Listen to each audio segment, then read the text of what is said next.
Now let's think about the future 20 years from now. In all probability, it's going to be powered by artificial intelligence. Fundamentally, we need to ask ourselves one of the most important questions of all.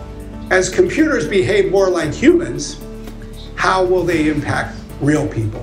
Well, most studies are predicting that 12 years from now, if you look out at the economy, over 60% of the jobs that will exist at that time do not yet exist today. There will be all kinds of new fields that are using AI and putting it to work in ways that we can't yet imagine. We have to develop our governance frameworks concurrently to support the AI use so that it is trustworthy and acceptable, to provide businesses that regulatory clarity so that they will invest here, create jobs, and help to have international norms that will create the kind of economic environment in which Singapore thrives.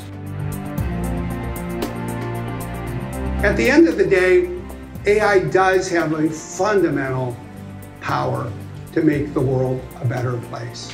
Well, it's easy to say that so many of these new jobs are going to require people with greater expertise in computer science and data science. But as you saw before, ethics, the humanities, the social sciences will be important as well. Not just for the use of AI in these new jobs, but to use AI in existing jobs.